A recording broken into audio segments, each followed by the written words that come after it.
Ever had that moment where you're staring at your partner caught red-handed and they hit you with that classic line, "It's not what it looks like"? Or maybe they've tried the famous, "I swear, I didn't mean to hurt you." Yeah, we've all been there.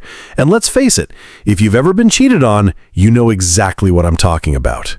It feels like you're in the middle of a soap opera you didn't sign up for. But here's the thing. These lines, as ridiculous as they sound, aren't just words. They're often signs that you're dealing with a whole different level of emotional gymnastics. Today we're talking about 15 things cheaters say when confronted, why they say them, and most importantly, what you can do about it. Grab your popcorn, because you're about to get a front row seat to a masterclass in manipulation, guilt tripping, and yep, some all-around bad behavior. Let's get into it. Okay, first, let me just acknowledge this. You're probably sitting there thinking, what the hell just happened? Or maybe even feeling a little crazy for questioning your own reality. It's okay. It's perfectly normal to feel confused, betrayed, and, let's be honest, slightly betrayed by your own sense of judgment. That's the thing about being cheated on. It's not just about the other person's actions, it's the emotional whirlwind that follows, like a storm you didn't even see coming. The worst part? They often make you feel like you're the one who's crazy. It's like you're stuck in this loop where nothing makes sense. But here's the thing. You're not crazy. Your feelings are valid. If something smells fishy, trust your gut. Trust me, your intuition is more reliable than any excuse they can throw at you. Let's take a step back and talk about why this matters. If you've been cheated on, your heart's broken. But there's something deeper at play here that you may not have noticed at first. It's about trust. Once it's gone, everything crumbles. That sense of security, the feeling that you have someone by your side no matter what, gone. And let's be real. No one wants to live in a relationship where you're second-guessing every single thing. If you find yourself constantly wondering whether your partner is being truthful, you're on a slippery slope. And trust me, I'm all about helping you climb out of that. No one deserves that kind of emotional roller coaster. But why do cheaters do this? It's more than just bad behavior. Scientifically, cheating often stems from an imbalance in emotional needs, whether that's a need for validation, excitement, or escape. It's not just about them not loving you. It's about them seeking a way to feel something they think they're missing. And while that doesn't excuse their actions, it's a framework that helps you understand the pattern of manipulation they fall into when confronted. They start shifting blame, using emotional tactics to steer the conversation away from their wrongdoing, hoping to make you feel like it's your fault, or better yet, that it's no big deal. Now, let's dive into the 15 things cheaters say when confronted. You might have heard some of them already, but let's break it down. These are the classic lines cheaters like to pull out of their magic bag of tricks, and oh boy, are they good at it. It's not what it looks like. The age-old, "I swear, it was a misunderstanding." Nobody. We've seen the text messages. We've seen the phone bill. You're not fooling anyone. But here's the kicker. This line tries to invalidate everything you're feeling. It makes you doubt your reality. Don't fall for it. You've got eyes, you've got instincts. Trust them. I was drunk. Sure, because alcohol is the magical elixir that turns you into a completely different person, right? Come on. It might lower your inhibitions, but it doesn't turn you into someone else. This is just a classic deflection tactic. It's their way of shifting blame to something else. But the truth is, no one is ever that out of control. I don't understand how hard it's been for me. Oh, really? You've been struggling? We're all struggling, my friend. We all have our issues. But that's not a free pass to go around hurting people. That's a manipulation tactic designed to make you feel bad for them. Do you see the pattern here? They want you to feel sorry for them so you forget how badly they've treated you. I didn't mean for it to happen.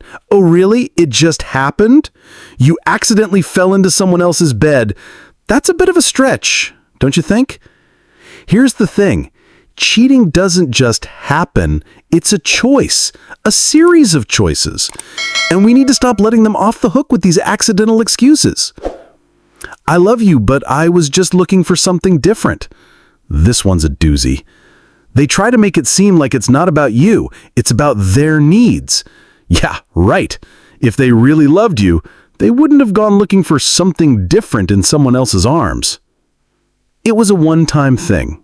Classic. This one's meant to make you feel like the mistake was small and insignificant. But here's the thing. Once is too many times. You deserve loyalty, not a one-time cheat that makes you question everything. I'm sorry, but it's your fault too. Oh, this one's a crowd favorite. They somehow manage to flip the script and make it your fault. They'll try to make you feel like you contributed to their actions in some way. Don't fall for this. It's not about your mistakes, it's about their poor choices. I didn't want to hurt you. Well, guess what? You've hurt me. You've hurt me more than anything else ever could. Saying you didn't want to hurt me doesn't change the fact that you did. Actions speak louder than words, and this one's just a weak attempt to get you to forgive them. It was just physical. It didn't mean anything. Oh, it didn't mean anything? Well, then why did it happen? Why did you risk everything for something meaningless? The truth is, when people cheat, there's rarely just about the physical act. There's emotional investment too, and trying to downplay it is just insulting. I'll do anything to make it right. Here's the thing. Words are cheap. Anything doesn't mean anything unless they show it with actions. They need to prove they've changed and they're willing to work on themselves, not just offer you empty promises. I didn't think you'd find out. This is more of an admission of guilt than an excuse, but still, it's their way of saying, I wasn't planning on getting caught. The problem here isn't that they didn't think you'd find out, it's that they thought they could get away with it. I never stopped loving you. It's sweet that they're trying to say the right thing, but it doesn't change the fact that they broke your trust. Love is more than just words. It's about actions, and their actions have clearly shown something different. I was unhappy, but I didn't know how to talk to you about it. Ah, the communication excuse. Listen, if you're unhappy in a relationship, the mature, honest thing to do is communicate, not sneak around. This is just another attempt to redirect blame. You should have known something was off. Ugh, the gaslighting classic. This one tries to put the blame on you for not noticing the signs earlier. The truth? They were the ones acting shady, not you. You don't need to apologize for trusting someone who didn't deserve it. I'm not the person I used to be. This one's a last-ditch effort to get you to sympathize with their growth and change. The problem is, they're not just talking about growing as a person, they're talking about shifting into someone you can't trust. So now that we've laid out these classic cheater lines, what can you do about it? First, let's get one thing clear. You have the right to be mad. You have the right to feel hurt, betrayed, and angry. But here's the real talk. Staying in a relationship where trust is shattered is toxic for both of you. You have to ask yourself, is this someone I want to rebuild with, or is this the end of the road? If you've been cheated on, here's a quick action step. Take a break. Not from the relationship. Take a break from the emotional whirlwind they've thrown you into. Think, feel, process. You don't need to make any decisions in the heat of the moment. If you're still unsure, seek help. Talk to a trusted friend, a therapist, or even a counselor. It's okay to seek advice and get an outsider's perspective on this emotional mess. Here's the thing. You deserve better. You deserve trust, respect, and honesty. If you're ready to move forward, whether that means staying or leaving, just know that you're in control. You're not crazy for questioning everything, and you're certainly not alone. If you've learned something today, if this resonates with you in any way, drop a comment below. Tell me your thoughts, share your story, or just let me know how this helped. And don't forget to subscribe for more videos like this, because trust me, you're worth more than the drama. You deserve peace of mind, and it starts with you taking control. Keep moving forward, and I'll see you in the next one.